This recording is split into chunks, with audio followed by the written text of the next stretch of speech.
VTV news में आपके साथ मैं हूं सना और आइए खबरों की शुरुआत से पहले एक नजर डाल लेते हैं हेडलाइंस पर।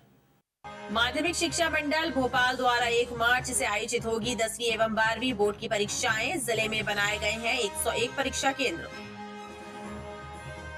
मझगवा की शराब दुकान हटाने की मांग पहुंची कलेक्ट्रेट की जनसुनवाई में। क्षेत्रीय विधायक का पत्र लेकर ग्रामवासी पहुंचे कलेक्ट्रेट। और Dainik Bhaskar corporate cup cricket प्रतियोगिता के चौथे दिन खेले गए 4 रोमांचक मुकाबले। प्रतियोगिता के पहले मुकाबले में सीसीडब्ल्यूए की टीम ने दिशा मल्टी स्पेशलिटी हेल्थ केयर की टीम को परास्त कर क्वार्टर फाइनल में किया प्रवेश।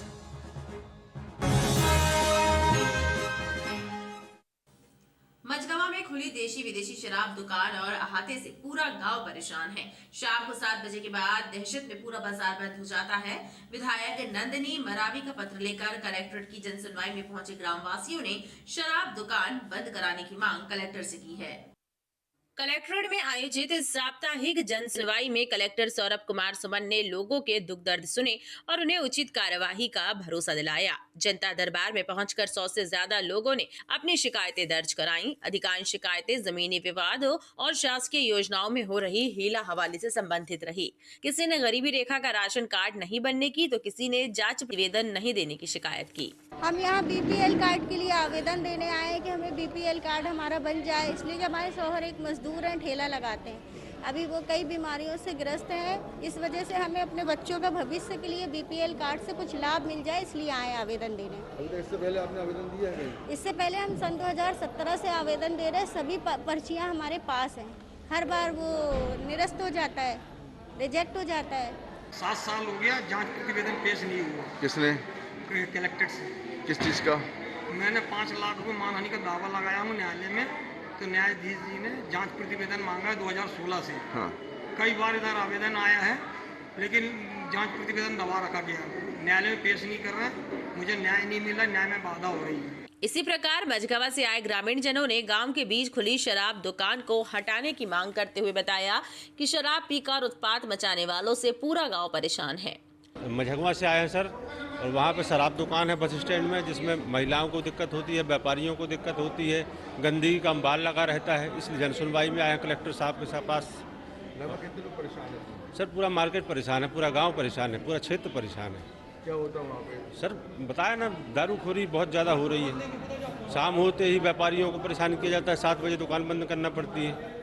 कलेक्टर सौरभ कुमार सुमन ने विभागीय अधिकारियों को निर्देश दिए हैं कि सभी शिकायतों की जांच कर त्वरित निराकरण कराएं। करमेता भगवान परशुराम वार्ड के अधिकांश क्षेत्रों में नालियां नहीं हैं। लोग एक दूसरे के घरों के सामने पानी बहा रहे हैं, लेकिन जिम्मेदार अधिकारी और जनप्रतिनिधि जनता की तकलीफों को नजरअंदाज कर रहे हैं। ये शिकायत पीड़ित परिवारों ने नगर निगम की जनसुनवाई में की है। नगर निगम में आयोजित साप्ताहिक जनसुनवाई में इस सप्ताह कुल 9 शिकायतें सामने आईं, जिनमें अधिकांश शिकायतें अतिक्रमण शाखा और स्वास्थ्य विभाग से संबंधित रहीं। करमेता भगवान परशुराम वार्ड से आए लोगों ने बताया कि वार्ड के अधिकांश हिस्सों में नालियां नहीं हैं, जनता परेशान है, अधिकारी शिकायत तक नहीं सुन रहे हैं। भगवान परशुराम वार्ड से वहाँ का निवासी हूँ। वहाँ मैं लगातार विगत 2017 से जन सुनवाई में आवेदन देता आ रहा हूँ कि वहाँ पे नालियाँ नहीं हैं। एक दूसरे के घर के सामने नाली पानी बहा रहे हैं और गंदगी रोड में मची रहती है।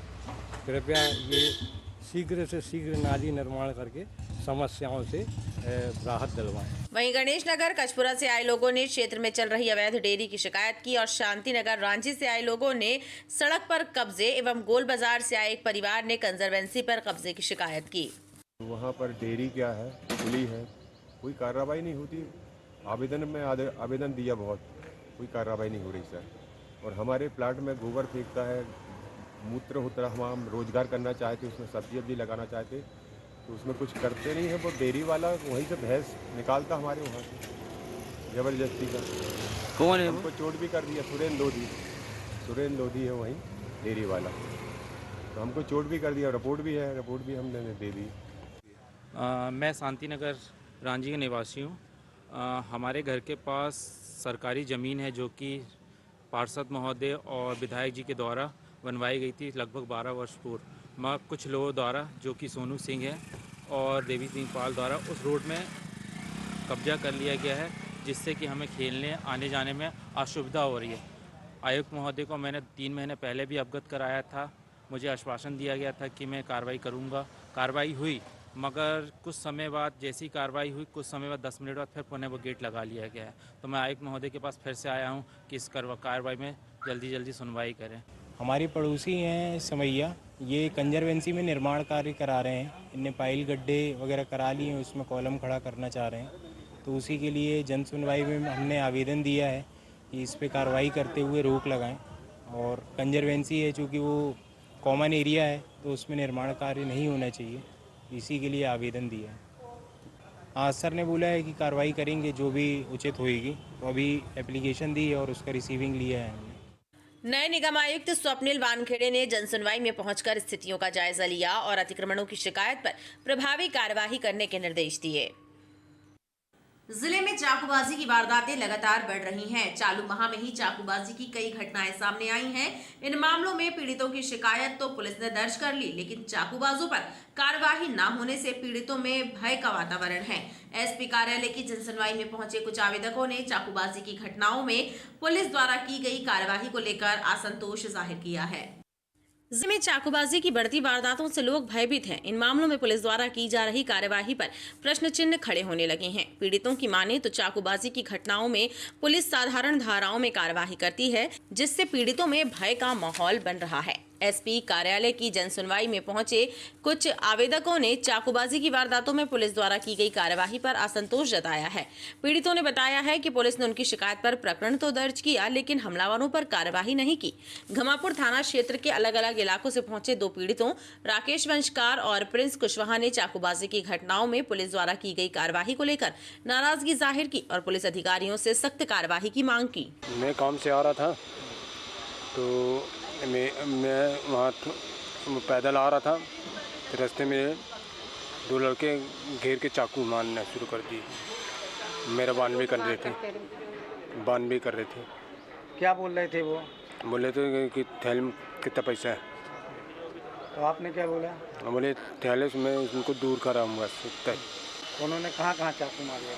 पूरी यहाँ से लेके पूरी यहाँ तक 7 चाकू। कितने घाव? 7 चाकू। तो थाने रिपोर्ट लिखाई थी? थाने में रिपोर्ट लिखवाए थे, थाने वाले कुछ नहीं कर पाए। जात में भी पुलिस साथ नहीं देती सर, बस वही दिक्कत है और सुनवाई नहीं हो रही है थाने में। क्या हुआ था? क्या बोले कि उन्होंने? क्या हुआ, मैं मटन लेने गया था उनकी दुकान पे, तो मैंने बाहर राजश्री खाता हूँ मैं, तो मैंने थूक दिया था उनकी दुकान के सामने। तो उसने मेरे को बुलाया, दुकान वाले ने, चंदू चिकन वाले ने, थूका कैसे तूने यहाँ पे? और सर मेरी कॉलर पकड़ ली उन्होंने और एक थप्पड़ मार दिया। तो मैंने बोला भैया मेरे को थप्पड़ आपने क्यों मारे? तो उसने इशारा किया पीछे तरफ, तो एक लड़का आया, उसने बकाला आया और पीछे से मारा शोल्डर पे। कितने टाँके लगे हैं? 20-25 टाँके लगे सर। आप क्या चाह रहे हो? कार्रवाई हो। जनसुनवाई में कुल 60 शिकायतें दर्ज की गई हैं, जिसमें आपसी विवाद, संपत्ति विवाद, घरेलू विवाद की शिकायतें प्रमुख थी। पुलिस अधिकारियों ने इन शिकायतों के निराकरण और कार्यवाही का भरोसा पीड़ितों को दिलाया है। आज जनसुनवाई में कुल 56 मामले सामने आए हैं, जिसमें अधिकांश मामले पारिवारिक संबंध के थे और कुछ मामले जो साधारण धाराओं में पंजीत हुए थे, उसमें गिरफ्तारी ना होने की शिकायत को लेकर भी कुछ मामले आए थे, जिस पर आवेदकों को बताया गया कि अब क्योंकि माननीय सुप्रीम कोर्ट के गाइडलाइन के हिसाब से, अरुणेश कुमार की जो गाइडलाइन है उसके हिसाब से, जो 7 साल से कम अवधि के अपराध हैं जिनमें वो प्रथम बार आरोपी ने अपराध पंजीबद्ध हुआ है, जिस पर उस पर थाने से ही नोटिस का अपराध माना जाता है, इस वजह से वो नहीं हो पा रहे हैं गिरफ्तार। नगर निगम मुख्यालय में रखे पुराने रिकॉर्ड्स को डिजिटल तरीके से सहेजा जाएगा। नगर निगम कमिश्नर स्वप्निल वानखड़े ने कार्यालय का निरीक्षण करते हुए अधिकारियों को निर्देश दिए हैं कि रिकॉर्ड को सुरक्षित तरीके से रखा जाए ताकि समय पड़ने पर आसानी से उपलब्ध हो सके। नए निगम आयुक्त स्वप्निल वानखड़े ने नगर निगम मुख्यालय के प्रत्येक विभाग का निरीक्षण कर अधिकारियों से मुलाकात की और स्थितियों का जायजा लिया। इस दौरान निगम कमिश्नर ने कॉलोनी सेल, भवन शाखा, राजस्व विभाग, जन्म मृत्यु पंजीयन शाखा, योजना शाखा और जन सुनवाई कक्ष का बारी बारी से निरीक्षण किया। साथ ही विभागों में रखे दस्तावेजों और पुराने रिकॉर्ड को रखने के तरीकों की पूछताछ की। निगम आयुक्त ने पुराने रिकॉर्ड को डिजिटल कराने के निर्देश भी दिए। पहले रूम में था वो आपका एक्चुअली सर जाना ही था इसको, तो वो ट्रांजिशनल उसमें इसलिए ज़्यादा 15 नहीं सोचा। लेकिन अभी इसी हफ्ते मैंने जबलपुर नगर निगम कमिश्नर का पद भार संभाला है। इसके तहत अभी तीसरे दिन में मैंने विभागों की समीक्षा, उसके साथ साथ जो नगर निगम के इस एरिया में विभाग है उसके निरीक्षण किया गया। निरीक्षण में अभी तक पता चला है कि रिकॉर्ड्स खराब अवस्था में रखे हुए हैं। सभी को निर्देशित किया गया है डिजिटल रिकॉर्ड डिजिटल में रखा है ताकि जो जनमानस को है वो सुविधा हो। इसके साथ साथ ही ये रिकॉर्ड क्लोज्ड अलमारी में रखा जाए ताकि ये रिकॉर्ड सही से रख पाए। निगम कमिश्नर स्वप्निल वानखड़े ने जनसुनवाई कक्ष में पहुंचकर शिकायत दर्ज करने वाले रजिस्टर को चेक किया और अधिकारियों से कहा कि अगली जनसुनवाई में वे अधिकारियों के साथ उपस्थित रहकर अतिक्रमण संबंधी मामलों की सुनवाई करेंगे। सर, कुछ अतिक्रमण से आप जनसुनवाई में गए थे आपने? जी, जनसुनवाई में मुझे ये जानकारी जितने भी मैंने जनसुनवाई के प्रकरण में देखे हैं उसमें शिकायतें अतिक्रमण की सबसे ज़्यादा आ रही है।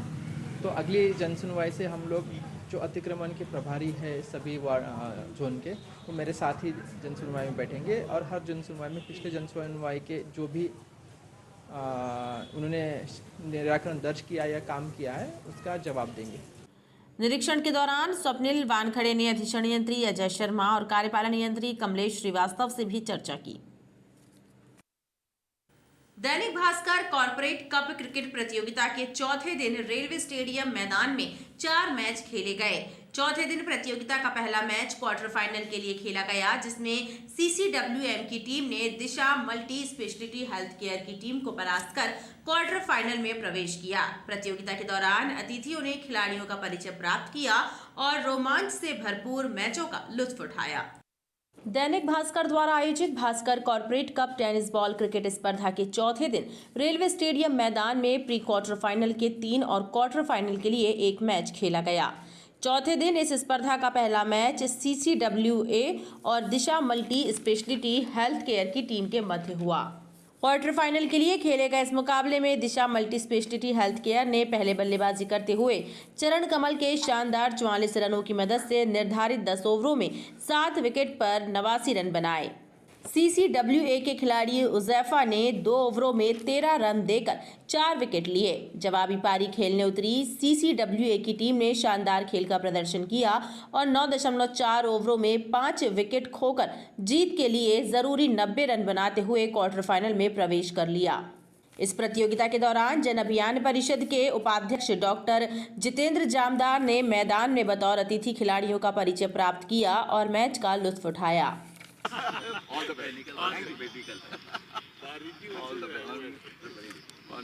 दैनिक भास्कर के इस अत्यंत उत्कृष्ट उद्यम है।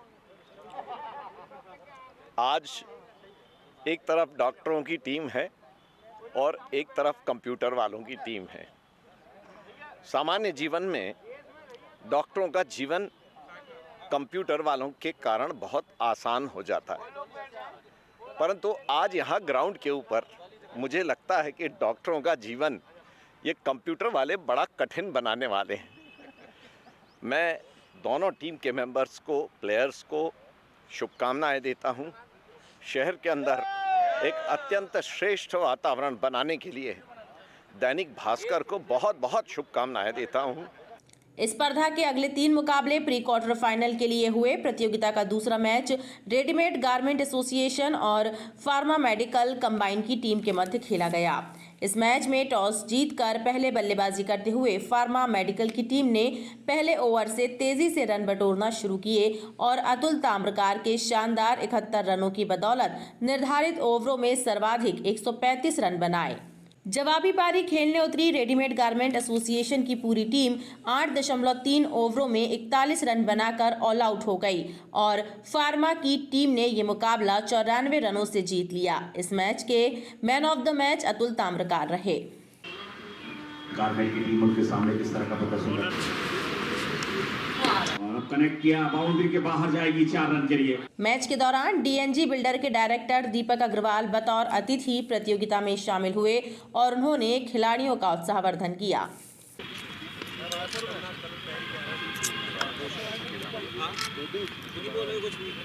दैनिक भास्कर के इस कार्यक्रम के लिए दैनिक भास्कर को शुभकामनाएं प्रदान करता हूं कि उन्होंने खेल जगत में खेलों को जो संजो के रखा हुआ है और निरंतर इस तरीके के आयोजन कराते रहते हैं।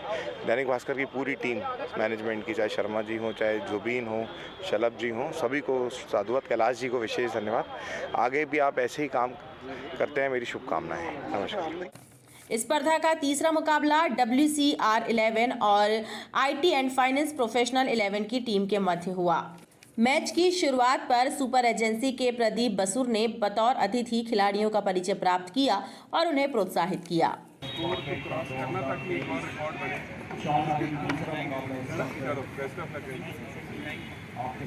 जबलपुर के नए युवाओं को बढ़ावा देने के लिए दैनिक भास्कर हमेशा आगे रहा है और दैनिक भास्कर का ये क्लैश ऑफ द टाइटन्स का जो ये हमेशा से क्रिकेट का टूर्नामेंट ऑर्गेनाइज़ किया जाता है, ये बहुत ही अच्छा है और हर साल हम देखते हैं कि नए नए टैलेंट्स बाहर आते हैं और इस बार के दौरान इस साल भी देखा गया है कि बहुत अच्छे अभी मैंने वही पता किया 10 ओवर्स में 135 का स्कोर बहुत ही अच्छा है और ये बहुत ही नए टैलेंट्स जबलपुर के बाहर आते हैं।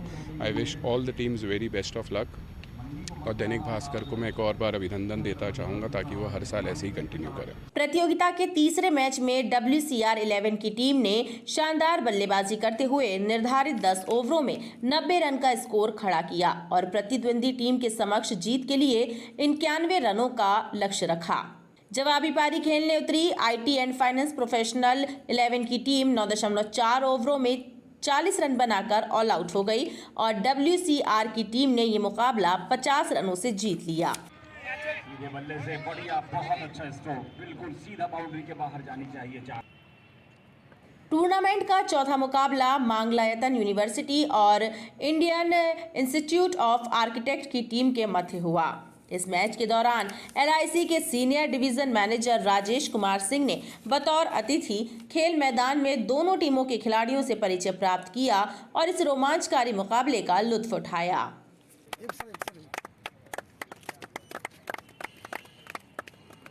बहुत दिनों के बाद ऐसे किसी टूर्नामेंट में जाने का मौका मिला है। ये वातावरण देख के बहुत अच्छा लग रहा है। प्लेयर्स का उत्साह भी काबिल तारीफ़ है और हमारी तरफ से दोनों ही टीमों को जीतने के लिए शुभकामनाएं हैं। अरेंजमेंट इज़ वेरी नाइस, सभी चीज़ों की व्यवस्था बहुत अच्छी है।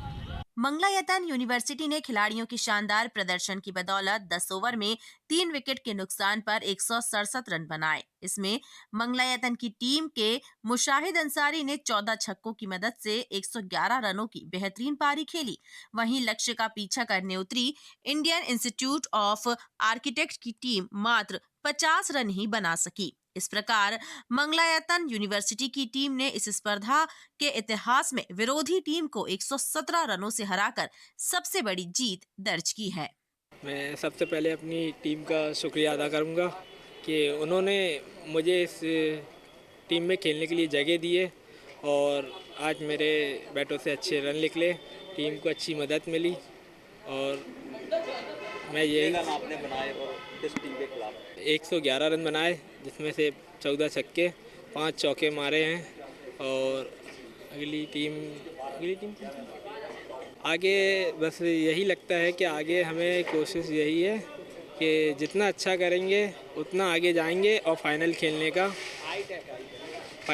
का एक मतलब अलग ही जोश रहता है। इतने बड़े टूर्नामेंट में दैनिक भास्कर का टूर्नामेंट बहुत बड़ा होता है और इसमें फाइनल में बहुत अच्छा रहेगा, मज़ा आएगा। ये हमारा टूर्नामेंट का पहला मौका था इस वर्ष की टीम में और हमने अपनी टीम को पूरी तैयारी के साथ इस मैच में उतारा था और हमारे जितने भी खिलाड़ी हैं इन्होंने बढ़ चढ़ कर अपना प्रदर्शन किया और अंसारी जी ने तो आज कमाल कर दिया। जो हमारे उम्मीद में पहले से खड़े थे कि ये अपना जौहर दिखाएंगे और आज इन्होंने मैदान में 3 विकेट और आपके 14 छक्के मार के एक हाईएस्ट स्कोर को अपने जीवन में लाया है। इसके पहले इन्होंने छोटी टीमों में खेला था, लेकिन बड़ी टीमों को इनका आज का प्रदर्शन जो है वो हमारे लिए गौरव की बात है।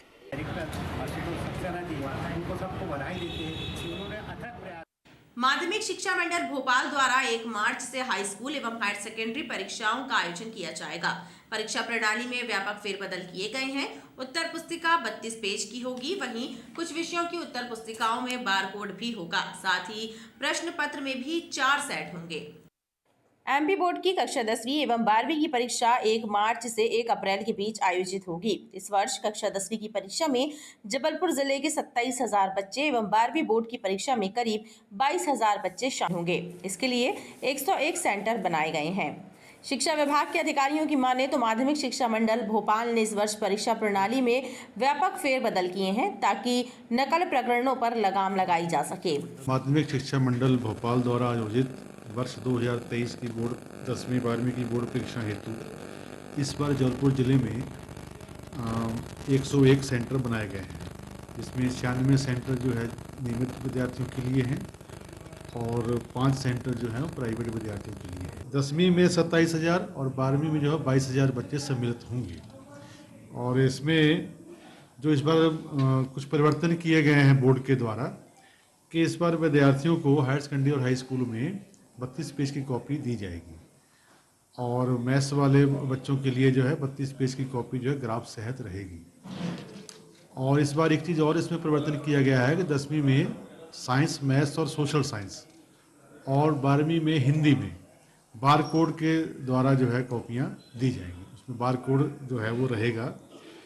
बाकी जो संस्कृत 10th में और जो व्यवसाय के विषय होते हैं उनमें 20 पेज की ही कॉपी रहेगी। अधिकारियों का कहना है कि कुछ विषयों की उत्तर पुस्तिका में बार कोड और प्रश्न पत्रों के 4 सेट होने से सामूहिक नकल जैसी आशंकाएं कम होंगी। परीक्षा की गुणवत्ता में विकास होगा। नर्सरी के बच्चों के एडमिशन को लेकर केंद्रीय विद्यालय संगठन के फरमान से अभिभावकों में आक्रोश व्याप्त है। बताया जा रहा है कि पहले 3 वर्ष से कम उम्र के बच्चों को भी नर्सरी में प्रवेश दे दिया जाता था, लेकिन अब 3 वर्ष की आयु पूर्ण होना जरूरी है, लिहाजा कई बच्चों को एक ही क्लास रिपीट करनी पड़ेगी। जबलपुर युवा संगठन के सदस्यों ने कलेक्टर सौरभ कुमार सुमन के नाम लिखा पत्र अधिकारियों को सौंपा है। पत्र में मांग की गई है कि सीबीएसई स्कूलों की मनमानी पर रोक लगाई जाए। कई स्कूलों में पहले 2.5 और पौने 3 वर्ष आयु के बच्चों को नर्सरी में एडमिशन दे दिया गया और अब नए नियमों का हवाला देकर कहा जा रहा है कि बच्चों को नर्सरी रिपीट करनी होगी, क्योंकि नियम आ गया है कि 3 वर्ष की आयु पूर्ण कर चुके बच्चों को ही नर्सरी में प्रवेश देना है।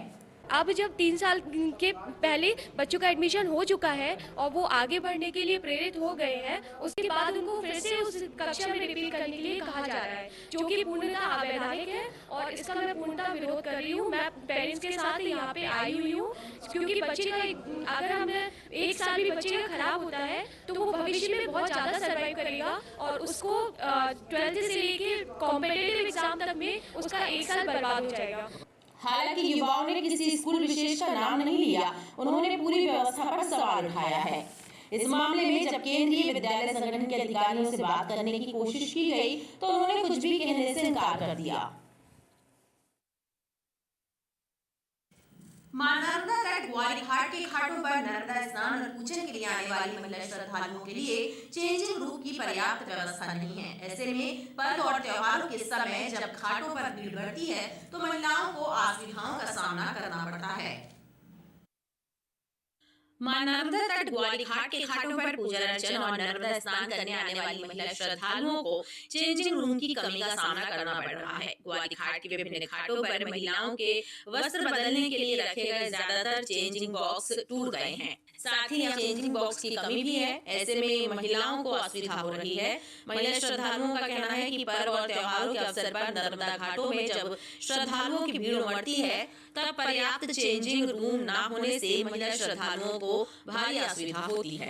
यहाँ पे दूर से लोग आते हैं, स्नान करते हैं, नहाते हैं, पूजा पाठ करते हैं, लेकिन थोड़ी सी समस्या ये आ रही है कि यहाँ हम लोग को कपड़े चेंज करने की बनाई तो ये व्यवस्था, लेकिन ये है कि वो कम पड़ जाती है, भीड़ भाड़ ज़्यादा बढ़ जाती है। एकदम से कई फेस्टिवल्स होते हैं, त्योहारों में भीड़ यहाँ ज़्यादा हो जाती है और हम लोग को फिर ये असुविधा का सामना करना पड़ता है कि ये जो बॉक्सेस बने हुए हैं चेंज करने के लिए हैं, पर वो सफिशिएंट नहीं है लोगों के हिसाब से जितने होने चाहिए, और कुछ टूटे भी हैं तो उसके कारण हम लोग सफिशिएंट प्रॉपर नहीं हो पाता हम लोग का चेंज करने का। यहाँ पर डिब्बे हैं महिलाओं को कपड़े बदलने के लिए, तो बहुत सारे जो कुछ रखे हुए हैं वो टूट टाट गए हुए हैं और कई तरह से फटे चुके हैं, जिससे महिलाओं को कपड़े बदलने बहुत असुविधा हो रही है। और दूसरा ये कि यहाँ डिब्बे कम हैं, तो मैं प्रशासन से निवेदन करूंगा कि यहाँ कुछ डिब्बे बढ़ाए जाएं और जो टूटे डिब्बे हैं उनको अलग करके वहाँ नए डिब्बे रखे जाएं। और कुछ डिब्बे ऐसे हैं जहाँ पर डिब्बा तो दिखाई नहीं दे रहा, अतिक्रमण करके लोगों ने दुकानें वगैरह अपनी बना ली हैं, तो डिब्बों को कुछ ऐसी जगह व्यवस्थित किया जाए जहाँ महिलाओं को कपड़े बदलने में कोई असुविधा ना हो। जिला प्रशासन और नगर निगम द्वारा ग्वारी घाट के घाटों पर नए चेंजिंग बॉक्स रखने का दावा किया गया था, लेकिन अब तक चेंजिंग बॉक्स की संख्या नहीं बढ़ाई गई है, जिससे आम दिनों में भी महिला श्रद्धालुओं को असुविधा का सामना करना पड़ रहा है। भारतीय सुदर्शन समाज महासंघ की एक बैठक का आयोजन हुआ। इस बैठक में सामाजिक मुद्दों पर चर्चा की गई। बैठक में समाज को संगठित करने के उद्देश्य से अप्रैल माह में आयोजित परिचय सम्मेलन को लेकर भी सामाजिक बंधुओं ने अपने विचार रखे। भारतीय सुदर्शन समाज महासंघ की एक बैठक का जबलपुर में आयोजन हुआ, जिसमें समाज के लोग बड़ी संख्या में शामिल हुए। बैठक में सामाजिक बंधुओं ने अप्रैल माह में आयोजित होने वाले परिचय सम्मेलन सहित सामाजिक मुद्दों पर चर्चा की और अपने विचार व्यक्त किए।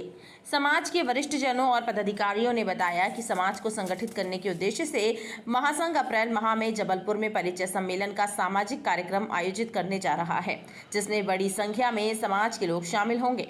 हम सब ने मिलकर निर्णय लिया कि परिचय सम्मेलन की एक बहुत महत्वपूर्ण महती ज़रूरत है समाज को, ताकि इस परिचय सम्मेलन के माध्यम से ज़्यादा से ज़्यादा परिवार हमारे इस परिचय सम्मेलन में शामिल हो और सफलतापूर्वक ये हमारा जो सम्मेलन है ये पूरा हो। इसमें सभी सुदर्शन सामाजिक बंधुओं का हम सहयोग चाहते हैं कि वे इस सम्मेलन में बढ़ चढ़ कर अपना योगदान दें, ताकि सामाजिक सुधार करने के जो हमारे प्रयास हैं उसमें आप भी शामिल हो और हमारे प्रयास जो हैं वो निरंतर चलते रहेंगे। मध्य प्रदेश में फरवरी माह में ही गर्मी ने तेवर दिखाना शुरू कर दिए हैं। मौसम में बदलाव होने से दिन के तापमान में 2 से 3 डिग्री सेल्सियस की बढ़ोतरी हुई है। जबलपुर जिले में न्यूनतम तापमान में भी बढ़त दर्ज की गई है। न्यूनतम तापमान सामान्य से 1 डिग्री सेल्सियस अधिक 14.9 डिग्री सेल्सियस दर्ज हुआ है। दिन के तापमान में इजाफा होने से हल्की गर्मी की शुरुआत हो गई। फरवरी माह में ही प्रदेश में गर्मी ने दस्तक देना शुरू कर दी है। जी हां, प्रदेश के कई जिलों में दिन और रात का तापमान सामान्य से अधिक दर्ज किया जा रहा है। ऐसे में गर्मी का एहसास होने लगा है। मौसम में बदलाव होने से दिन के तापमान में 2 से 3 डिग्री सेल्सियस की बढ़त दर्ज की गई है। जबलपुर में न्यूनतम तापमान सामान्य से 1 डिग्री सेल्सियस अधिक 14.9 डिग्री सेल्सियस दर्ज किया गया है। मौसम वैज्ञानिकों ने बताया कि उत्तर भारत में एक और वेस्टर्न डिस्टर्बेंस के पहुंचने की संभावना है। इस कारण 4-5 दिनों बाद रात के तापमान में मामूली गिरावट हो सकती है। हालांकि फरवरी माह में मौसम में उतार चढ़ाव जारी रहेगा, जिससे तापमान में भी परिवर्तन आने की संभावना है। खबरों का सिलसिला लगातार जारी रहेगा। आप देखते रहिए BTV न्यूज। भंवरताल पानी की टंकी से आने वाली